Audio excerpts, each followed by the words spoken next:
Assalamualaikum, I am Zainab and today my topic of discussion is Anatomy and Physiology of the Brain Part 3 जिसमें हम लोग cerebellum को discuss करेंगे। Last वाले lecture में हम लोगों ने एनाटमी को अगर रिकैप करें तो उसमें हम लोगों ने पढ़ा था कि ब्रेन होता क्या है, सेंट्रल नर्वस सिस्टम का एक पार्ट है जो कि कोऑर्डिनेशन में हेल्प आउट करता है। उसके अलावा उसके पार्ट्स पढ़े हम लोगों ने और उसके अलावा जो है हमने फंक्शन पढ़ा और उसका वेट वगैरह जो भी था वो पढ़ा। और उसके अलावा जो है फिर हमने सेरिब्रम पढ़ा। सेरिब्रम में हमने उसके लोब्स पढ़े, गाइडी, सल्काई, हर चीज़ को कवर किया, उसके फंक्शंस को कवर किया। कुछ मैंने आपको एरियाज नहीं बताए थे, वर्निक्स स्पीच एरिया या ब्रोकास एरिया। उसके अलावा जो है मोटर कोर्टेक्स, ये हम आज वाले लेक्चर में उनको थोड़ा सा रिकैप कर लेंगे। उसके अलावा जो है आज का हमारा जो मेन टॉपिक है वो है सेरिबेलम।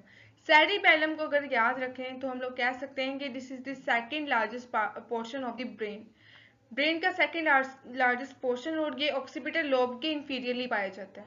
उसके अलावा जो है ये जो है सेरिब्रम से कैसे डिफ्रेंशिएट होता है या कैसे सेपरेट होता है, by means of the transverse fissures. Fissures और सल्काई में क्या डिफरेंस होता है मैंने ऑलरेडी आपको बताया था कि सल्काई सिर्फ ऊपर से ही कह सकते हैं कि पार्टीशंस कर रहा है और मतलब ग्रुप्स बना रहा है, लेकिन डीप करके सेपरेशन कर देना ऑर्गन्स की या पार्ट्स को सेपरेट कर देना वो फिशर्स का काम होता है। सेंट्रल फिशर पढ़ा हम लोगों ने, उसके अलावा आप ट्रांसफर फिशर पढ़ रहे हैं जो कि सेरिब्रम को सेरिबेलम से डिफरेंट करता है। और अगर इसके मेन बात की जाए तो ये वॉलंटरी बॉडी मूवमेंट्स और उसके अलावा बैलेंस और इक्विलिब्रियम को मेंटेन करने में हेल्प आउट करता है। लेकिन मेन बात ये भी है कि ये सबसे ज़्यादा एक्टिव होता है बर्ड्स में। नेक्स्ट हमारे पास है कि एक्सटर्नल स्ट्रक्चर इसका कैसा होता है। अगर देखा जाए तो this look like a butterfly, ठीक है, आप देख सकते हैं दिस इज सेरिबेलम जो कि बटरफ्लाई की शेप की तरह होता है। और ये याद रखें कि एक तो ये ऑक्सीपिटल लोब के इंफीरियरली पाया जाता है और उसके अलावा जो है ब्रेन स्टेम के पोस्टीरियरली पाया जाता है, पोस्टीरियर व्यू से अगर देखा जाए। उसके अलावा जो है अगर इसकी बात की जाए तो इसके भी दो हेमिस्फीयर्स होते हैं जिसको हम लोग सेरिबेलर हेमिस्फीयर्स कहते हैं। और इसके दरमियान में जो इसको इंटरकनेक्ट करता है उसको हम लोग वर्मिस कहते हैं। वर्मिस के भी पार्ट्स होते हैं। सबसे ऊपर वाले पार्ट को हम लोग कहते हैं वेलिक्यूला, मिड पोर्शन को हम लोग पायरामिड ऑफ द वर्मिस कहते हैं और नीचे वाले पोर्शन को हम लोग कहते हैं यूवुला ऑफ द वर्मिस। मैंने ये आपको पहले भी बताया कि सेरिबेलर हेमिस्फीयर्स होते हैं। उसके अलावा जो है ईस्ट सेरेब्रल हेमिस्फीयर के नीचे एक लोब शेप होते हैं जिसको हम लोग फोलोक्यूल्स कहते हैं, जो हम नेक्स्ट कवर करेंगे। अब ये दोनों जो हैं एक दूसरे से कैसे सेपरेट होते हैं, by means of the deep fissures. Next ये हमने कवर किया कि ये इंफीरियर टू ऑक्सीपिटल लोब होता है। उसके अलावा posterior to cranial fossa, posterior cranial fossa में पाया जाता है। कुछ जो स्केलेटल अगर बात की जाए, हम लोग स्कल की बात करें तो हम उसको डिवाइड किया है एंटीरियर क्रेनियल फोसा में, मिड क्रेनियल फोसा में, उसके अलावा पोस्टीरियर में। अगर बात की जाए तो सेरिब्रम जो है वो एंटीरियर और पोस्टीरियर में भी, मिड में भी और उसके अलावा पोस्टीरियर में भी एक्सटेंड किया होता है। लेकिन पोस्टीरियर में हमारे पास ऑक्सीपिटल के इंफीरियरली हमारे पास क्या आ जाता है, सेरिबेलम। अगर इसके वेट की बात की जाए तो इंटायर ब्रेन का 10% वेट इसका ये होता है। लेकिन सबसे ज़्यादा हमने ऑलरेडी कवर किया कि सबसे ज़्यादा वेट अगर बात की जाए तो सेरिब्रम का होता है। लेकिन न्यूरॉन्स इसमें 50% पाई जाती है। ओवरऑल ब्रेन के न्यूरॉन्स की अगर बात की जाए तो 50% सेरिबेलम में पाई जाती है, इसलिए तो इतना तेज़ है। अब अगर इसकी लेयर्स की बात की करें या इसकी डिवीजन्स की बात करें तो ये तीन पार्ट्स में डिवाइड किया गया है। एक एंटीरियर लोब है, नेक्स्ट फिगर में भी हम लोग देखते हैं।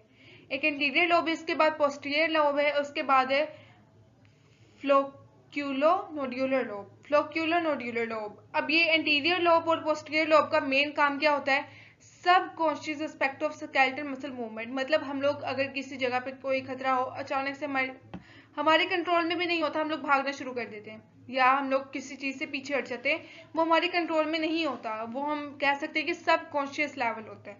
तो स्केलेटल मसल मूवमेंट के सब कॉन्शियस एस्पेक्ट को जो है एंटीरियर लोब और पोस्टीरियर लोब कवर करते हैं। लेकिन बैलेंस और इक्विलिब्रियम को मेंटेन करने के लिए जो इसका इंफीरियर पार्ट है उसको फ्लोक्यूलर नोड्यूलर लोब कहते हैं, वो कंट्रोल करता है। ये हो गए इसके लोब्स। उसके बाद आ जाती है इसकी लेयर्स।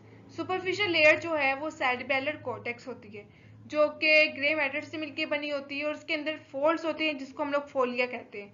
उसके अलावा अगर इसके डी देखा जाए तो हमारे पास एल्बर वीटा होते हैं जो कि ब्रांचेस ऑफ ट्री की तरह रिसेंबल करते हैं, और जैसे जैसे हम लोग इंटरनली जाते हैं तो वाइट मैटर आता जाता है। उसके बाद जो है डीपेस्ट लेयर में जो है सेरिबेलर न्यूक्लियाई पाए जाते हैं जो कि ग्रे मैटर के एक्सॉन्स को एक्सटेंड करते हुए, मतलब उनसे इंपल्सेस लेके other part of the brain तक ट्रांसफर करते हैं। सेरिबेलर न्यूक्लियाई जो कि व्हाइट मैटर से मिलकर बनते हैं इवन डीपर पाए जाते हैं। उसके अलावा ग्रे मैटर के जो एक्सॉन्स हैं वो न्यूरॉन्स को कैरी करके, इंपल्सेस को कैरी करके cerebellum to other part of the brain तक ट्रांसफर करते हैं सेरिबेलर न्यूक्लियाई से। अच्छा, अभी हम लोग पहुंचे थे कि हम लोगों ने कहा था कि इसके लोब्स होते हैं, इसकी लेयर्स होती है, उसके अलावा पेडंकल्स भी होते हैं। पेडंकल्स क्या होते हैं? ऐसे पार्ट ऑफ द ब्रेन जो कि ऐसे पार्ट हैं इसके सेरिबेलम के जो सेरिबेलम को other part of the brain के साथ कनेक्ट करते हैं। इसके अंदर एक्सॉन्स पाई जाते हैं, ग्रे मैटर के एक्सॉन्स पाए जाते हैं जो कि cerebellar nuclei to other part of the brain तक ट्रांसफर करते हैं इंफॉर्मेशन को। ठीक है, अब ये हमारे पास जो ये फिगर है ये सैजिटल सेक्शन है, मतलब हम लोगों ने लेटरली इसको कट किया और इसका व्यू लिया। अब इसको कवर करते हैं। दिस इज अ सेरिबेलम जिसको हमने एक्सटेंड किया, और अब देखते हैं। सबसे पहले तो हम लोगों ने पढ़ा लोब्स होते हैं इसके, एक एंटीरियर लोब होता है, उसके बाद जो है पोस्टीरियर लोब होता है, उसके बाद फ्लोक्यूलर नोड्यूलर लोब होता है। अब इनके फंक्शंस क्या होते हैं हमने ऑलरेडी इसको डिस्कस किया। उसके बाद आ जाती है इसकी लेयर्स। सुपरफिशियल लेयर होती है, और सुपरफिशियल लेयर्स के डीपर जो है वो फोलियास पाए जाते हैं। सुपरफिशियल लेयर को हम लोग सेरिबेलर कॉर्टेक्स कहते हैं। उसके बाद आ जाती है डीपर जो है एल्बर वीटा पाए जाते हैं जो कि ब्रांचेस ऑफ ट्री की तरह रिजेंबल करते हैं।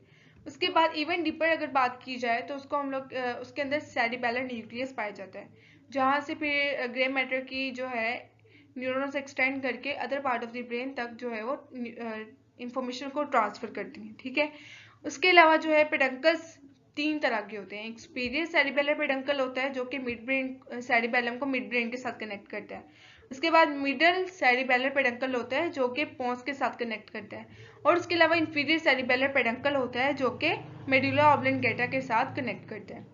This is the broader view of the lateral और broader view of the cerebellum. उसके अलावा जो है एक और बात कि सीएसएफ जो है, जो इसको सीएसएफ की सप्लाई जाती है, हमने जो था क्या नाम है पूरा पढ़ा कि कोरोइड प्लेक्सिस होते हैं, उसके अलावा वेंट्रिकल्स होते हैं। वेंट्रिकल्स पढ़े थे तो फोर्थ वेंट्रिकल के जरिए जो है इसको सीएसएफ ड्रेनेज होती है, और उसके अलावा न्यूट्रिएंट्स वगैरह प्रोवाइड किए जाते हैं। नेक्स्ट हम लोग करेंगे सेरिबेलर पेडंकल्स क्या होते हैं। ये पेयर्ड फॉर्म में होते हैं, और उसके अलावा ये व्हाइट मैटर के बंडल्स होते हैं जिसमें से जो है एक्सॉन्स एक्सटेंड करके cerebellum to other part of the brain तक न्यूरॉन्स या नर्व्स जो है वो ट्रांसफर करते हैं इंपल्सिस को। अब सबसे पहले आ जाते हैं सुपीरियर सेरिबेलर पेडंकल जो कि सेरिबेलम को मिड ब्रेन के साथ कनेक्ट करती है। फिर मिडल है जो कि सेरिबेलम टू पोन्स के साथ। उसके बाद जो इंफीरियर सेरिबेलर पेडंकल है जो कि रोप लाइक स्ट्रैंड होते हैं, और upper part of the posterior को मेडुला ऑब्लिंगेटा के साथ कनेक्ट करती है। अब इसका फंक्शन क्या होता है? एक तो हमारे पास कोऑर्डिनेशन करवाना, दूसरा पोस्चर और बैलेंस को मेंटेन करना, स्केलेटल मसल्स की कॉन्ट्रैक्शन को कंट्रोल करना, और उसके अलावा जो है learning from experience and language processing, मतलब कुछ समहाउ इसका रोल होता है कि फ्रॉम एक्सपीरियंस और लैंग्वेज प्रोसेसिंग को लर्न करना। अब कुछ पोर्शंस हमारे रहते थे कि जो है क्या नाम है, इसी में हम लोग डिस्कस करते हैं। ये ब्रेन स्टेम है, ये हम लोग नेक्स्ट लेक्चर में कवर करेंगे, लेकिन मैं आपको बता देती हूँ कि सेरिब्रम में जो है कुछ ऐसे एरियाज भी पाए जाते हैं जो कि फॉर दी कह सकते हैं कि मॉडिफिकेशन के लिए होते हैं, जैसे वर्निक्स एरिया है, और उसके अलावा सेरेब्रल कॉर्टेक्स है। सोमैटोसेंसरी एरियाज होते हैं। सोमैटोसेंसरी एरियाज जो है वो पेराइटल मतलब सेंट्रल सर्कस के पोस्टीरियरली पाया जाता है, और उसके अलावा जो है अगर बात की जाए जो भी मोटर कॉर्टेक्स है वो हम कह सकते हैं कि सेंट्रल सर्कस के जो है वो इंटीरियरली पाया जाता है, और इसका जो है फ्रंटल लोब के साथ ही कनेक्टेड होता है। उसके अलावा जो है वो वर्निक्स एरिया, और ये टेम्पोरल लोब वाली साइड में, और जो ब्रोकास एरिया ये भी उधर ही पाया जाता है। ये कुछ ब्रॉडर व्यू मैंने आपको दिया।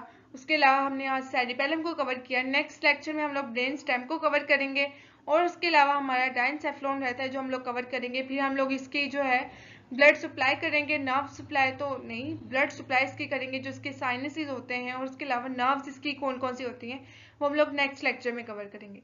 Thank you so much for your time and अल्लाह हाफिज़।